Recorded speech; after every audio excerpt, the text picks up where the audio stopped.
इस कहानी की शुरुआत होती है माइलो नाम के एक आदमी से जो ऑटिज्म नाम की एक दिमागी बीमारी से पीड़ित है।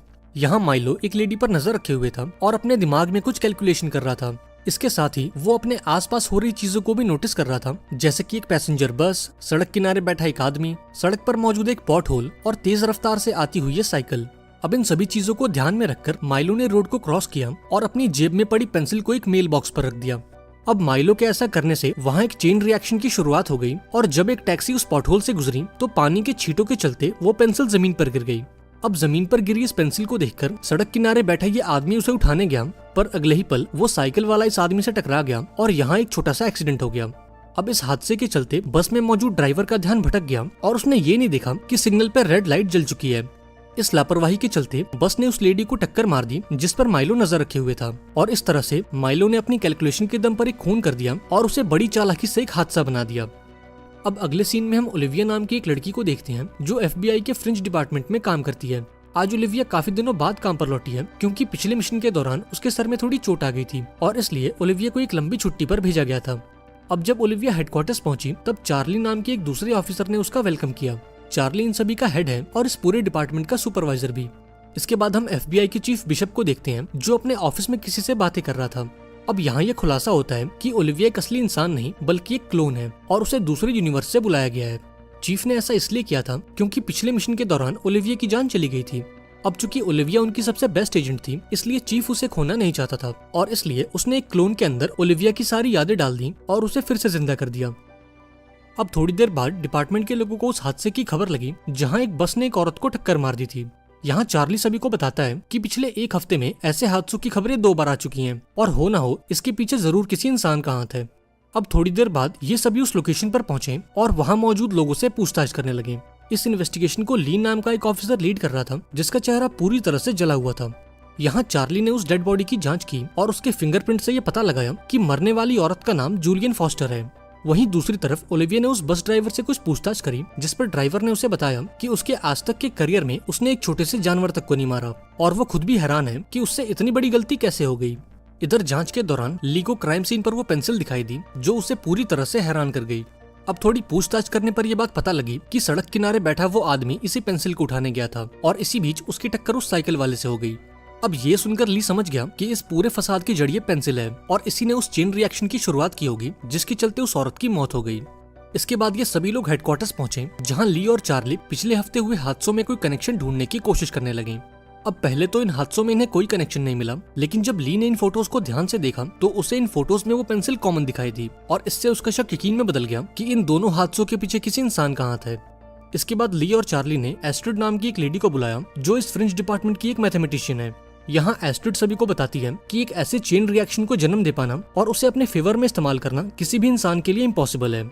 लेकिन अभी वो कुछ और कहती कि तभी इन लोगों को एक और हादसे की खबर मिलती है। खबर मिलते ही ये सभी फौरन उस लोकेशन पर पहुंचे जहां इन्होंने देखा कि इस बार इनका विक्टिम जिंदा बच गया है। अब पूछताछ करने पर यह खुलासा हुआ कि एक छोटा सा कुत्ता अचानक से बस के सामने आ गया जिससे ये बस आउट ऑफ कंट्रोल हो गई।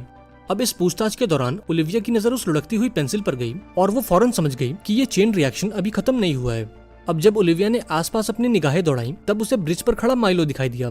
ओलिविया देखती है कि माइलो रोड के उस पार एक आदमी को देख रहा है जो हेडफोन लगाए रोड को क्रॉस करने की कोशिश कर रहा था, पर तभी सामने से आ रही एम्बुलेंस ने इसे टक्कर मार दी और इस आदमी की मौके पर ही मौत हो गई। ये देखते ही ओलिविया ने अपने टीम मेंबर्स को इसकी सूचना दे दी और फौरन माइलो की ओर भागी। अब ओलिविया को अपनी तरफ आता देख माइलो ने कुछ हिसाब किताब लगाया और पास में पड़ी एक साइकिल को पुल से नीचे फेंक दिया। अब माइलो के ऐसा करते ही सामने से आ रही बस ने अपना रास्ता बदल दिया और सीधा उस ब्रिज की तरफ बढ़ने लगा जिसके ऊपर माइलो खड़ा था। इधर ओलिविया भी ब्रिज के ऊपर पहुंची और माइलो के सर पर अपनी बंदूक तान दी, लेकिन अभी वो कुछ कर पाती उससे पहले माइलो ने इस ब्रिज से जंप लगा दी और सीधा उस बस के ऊपर जा गिरा। अब जब तक ओलिविया कुछ समझ पाती तब तक माइलो उसकी गिरफ्त से निकल चुका था। इसके बाद माइलो अपने घर पहुंचा जहां उसकी बहन मैडी उसके लिए परेशान हो रही थी। यहाँ मैडी कहती है कि पिछले कुछ दिनों में हमें हॉस्पिटल से काफी कॉल्स आ चुके हैं और हमें जल्द से जल्द डॉक्टर से मिलने जाना होगा, लेकिन काफी समझाने के बाद भी माइलो हॉस्पिटल जाने के लिए राजी नहीं हुआ और मैडी की बातों को नजरअंदाज कर दिया। यहाँ मैडी ने उसे सरेंडर करने को कहा और उसे समझाया कि वो इस जुर्म की दुनिया में कितना आगे निकल चुका है। हालांकि माइलो को इन बातों से कोई फर्क नहीं पड़ा और वो अपने किए हुए कामों को जस्टिफाई करने लगा, लेकिन अभी वो कुछ और कहता कि तभी मैडी ने उसे एक प्लास्टिक का घोड़ा दिखा दिया जो उसे उसकी मॉम ने दिया था। अब ये घोड़ा देखकर माइलो काफी अनकंफर्टेबल हो गया और उसे अपनी मॉम की याद आ गई जो अब इस दुनिया में नहीं है। इसके बाद हम एजेंट ली को देखते हैं, जिसे रेगुलर स्किन चेकअप के लिए हॉस्पिटल लाया गया था। अब चेंबर में जाने से पहले ली ओलिविया से कहता है कि तुम उन तीनों लोगों के बीच कोई कनेक्शन ढूंढो जो इन हादसों में मारे गए हैं। अब इन बातों को ध्यान में रखकर ओलिविया अपने हेडक्वार्टर्स पहुंची और इन तीनों विक्टिम्स के बीच कोई कनेक्शन ढूंढने की कोशिश करने लगी। अब थोड़ी जांच के बाद ओलिविया को यह पता चला कि जो 3 लोग उन हादसों में मारे गए थे वो सभी एक ही हॉस्पिटल में काम करते हैं। इसके बाद ओलिविया ने ये सारी जानकारी चार्ली को दी और ये दोनों फौरन उस हॉस्पिटल में पहुंच गए। यहाँ ओलिविया की नजर कुछ मरीजों पर गई जो सेम टू सेम वही पेंसिल यूज कर रहे थे जो उन्हें क्राइम सीन पर मिली थी। थोड़ी देर बाद ये दोनों डॉक्टर लेविन से मिले और उन्हें उन तीनों विक्टिम्स की तस्वीर दिखाई। डॉक्टर लेविन ने उन तीनों लोगों की पहचान की और ओलिविया को बताया कि ये तीनों लोग इसी हॉस्पिटल में काम करते थे और एक खास एक्सपेरिमेंट का हिस्सा थे। इस एक्सपेरिमेंट के तहत हम दिमागी रूप से बीमार लोगों का इलाज करते हैं और एक खास दवाई के जरिए हम उनकी मेंटल आईक्यू को बढ़ा देते हैं और फिर इस प्रोसेस को रिवर्स करके हम उनकी मेंटल आईक्यू को नॉर्मल कर देते हैं। इसके बाद डॉक्टर ने उन्हें कुछ पेशेंट की वीडियोस दिखाई और इन वीडियोस में ओलिविया ने माइलो को नोटिस किया। अब डॉक्टर लेविन ने बताया कि माइलो भी उनका एक पेशेंट है और इस एक्सपेरिमेंट का एक हिस्सा है। एक्सपेरिमेंट के बाद माइलो को उसकी बहन की देखभाल में घर भेजा गया और 1 हफ्ते बाद दोबारा से हॉस्पिटल आने को कहा गया ताकि इस एक्सपेरिमेंट को रिवर्स करके उसकी दिमागी हालत को नॉर्मल किया जा सके।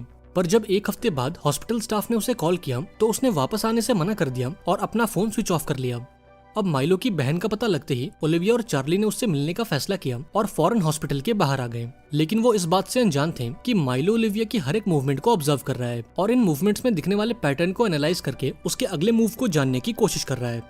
अब थोड़ी देर बाद ओलिविया और चार्ली माइलो के घर पहुंचे जहां उनकी मुलाकात मैडी से हुई। उन्होंने मैडी से माइलो के बारे में पूछा, जिस पर मैडी ने जवाब दिया कि उसे माइलो के बारे में कुछ नहीं पता। अब यहाँ इन दोनों को शक हो गया कि मैडी जरूर उनसे कुछ छुपा रही है, इसलिए ओलिविया ने उसे माइलो के किए मर्डर्स के बारे में बताया और उसे समझाया कि माइलो का आजाद घूमना कितना खतरनाक हो सकता है। इस बातचीत के दौरान जब चार्ली घर की तलाशी ले रहा था तब ओलिविया ने मैडी को अपनी बहन के बारे में बताया जो अब इस दुनिया में नहीं है। ये सुनकर मैडी को काफी बुरा लगा क्योंकि कुछ महीनों पहले ही उसने भी अपनी मॉम को खोया था। अब इस मिलते जुलते हालात ने मैडी के दिल में हमदर्दी भर दी और उसने ओलिविया को माइलो के बारे में कुछ जानकारी दी। मैडी ने बताया कि उस एक्सपेरिमेंट के बाद माइलो का दिमाग काफी तेज हो चुका है और वो अपनी कैलकुलेशन को यूज करके अपने आसपास हो रही घटनाओं की भविष्यवाणी कर सकता है और उसके कंसंट्रेशन को भंग करने के लिए उसे वो लकड़ी का घोड़ा दिखाना होगा जो हमें हमारी मॉम ने दिया था। इसके बाद मैडी ने ओलिविया को एक लिफाफा दिया जिसके अंदर उस होटल का एड्रेस था जहाँ माइलो पिछले कुछ दिनों से रुका हुआ है। यहाँ मैडी ने ओलिविया से कहा कि अब वो ये घर छोड़कर जा रही है क्योंकि वो माइलो की इन हरकतों से तंग आ चुकी है। अब एड्रेस मिलते ही ओलिविया और चार्ली उस होटल की तरफ निकल गए जहां माइलो पिछले कुछ दिनों से छुपा बैठा है। वहीं दूसरी तरफ हम माइलो को देखते हैं जो होटल की खिड़की पर खड़े होकर कुछ कैलकुलेशन कर रहा था। वो अपने सामने मौजूद कंस्ट्रक्शन एरिया को देख रहा था जहां लो ऑक्सीजन लेवल का बोर्ड लगा हुआ था। दरअसल इस कंस्ट्रक्शन एरिया में धूल मिट्टी काफी ज्यादा थी और यहाँ सांस लेने के लिए एक ऑक्सीजन पंप की जरूरत थी। अब माइलो ने अपनी कैलकुलेशन करी और ओलिविया को जान से मारने का प्लान बनाया। माइलो का प्लान ये था कि वो ओलिविया को इस कंस्ट्रक्शन एरिया तक लाएगा और जब ओलिविया ऑक्सीजन ब्रेक लेगी तब वो सीमेंट की ब्लॉक्स को उसके ऊपर गिराकर उसे जान से मार देगा। अब माइलो की भविष्यवाणी के हिसाब से ओलिविया और चार्ली उस होटल तक पहुंचे जहां ओलिविया की नजर माइलो पर गई जो कि सड़क के उस पार खड़े होकर इनका इंतजार कर रहा था। अब ओलिविया को देखते ही माइलो उस कंस्ट्रक्शन एरिया की तरफ भागा और ये देखकर ओलिविया भी उसका पीछा करने लगी। अब ओलिविया जो कि एक क्लोन है और एक दूसरे यूनिवर्स से आई है, वो इस लो ऑक्सीजन लेवल के साइन बोर्ड को समझ नहीं पाई और बिना ऑक्सीजन पंप लिए उस कंस्ट्रक्शन एरिया में चली गई। अब ओलिविया के ऐसा करने से माइलो की सारी कैलकुलेशन गलत हो गई और जिन ब्लॉक्स के नीचे दबाकर वो ओलिविया को मारना चाहता था ओलिविया उनसे भी बच निकली। अब अपनी कैलकुलेशन को गलत होता देख माइलो पूरी तरह से शॉक हो गया और अंत में ओलिविया के हाथों पकड़ा गया। लेकिन पर्याप्त ऑक्सीजन ना मिलने के चलते ओलिविया को सांस लेने में तकलीफ होने लगी और वो सीधा जमीन पर जा गिरी। ये देखकर माइलो ने भागने की कोशिश की लेकिन लास्ट मोमेंट पर चार्ली वहां पहुंच गया। यहाँ उसने माइलो पर अपनी बंदूक तान दी और ओलिविया को ऑक्सीजन देकर उसकी जान बचाई। अब इस पूरी भागदौड़ के बाद चार्ली ने ओलिविया से पूछा कि तुम बिना ऑक्सीजन पंप लिए उस एरिया में क्यों चली गई। इस पर ओलिविया ने जवाब दिया कि माइलो को पकड़ने की जल्दबाजी में उसका ध्यान उस साइन बोर्ड पर गया ही नहीं, जबकि सच्चाई तो ये है कि ओलिविया उस साइन बोर्ड को देखकर भी समझ नहीं पाई क्योंकि वो एक क्लोन है और ये साइन बोर्ड उसके लिए बिल्कुल नया है। अब आखिरी सीन में हम माइलो को देखते हैं जो कि एक आइसोलेटेड चेंबर में बंद था और एक सुपर कंप्यूटर से बातें कर रहा था। डॉक्टर्स का कहना था कि माइलो का दिमाग इतना एडवांस हो चुका है कि उसके विचारों को समझ पाना किसी भी इंसान के लिए इम्पॉसिबल है। अब ये जानकर मैडी को काफी दुख हुआ क्योंकि वो चाहकर भी अपने भाई की मदद नहीं कर सकती थी। लेकिन जाने से पहले वो एक आखिरी बार माइलो से मिलने आई और उसके सामने ये खिलौने वाला घोड़ा रखकर चली गई। आई होप आपको ये कहानी पसंद आई होगी। अगर वीडियो अच्छी लगी हो तो इसे लाइक कर देना और चैनल को भी सब्सक्राइब कर देना। मिलते हैं अगली वीडियो में, पर तब तक के लिए be safe and keep chilling.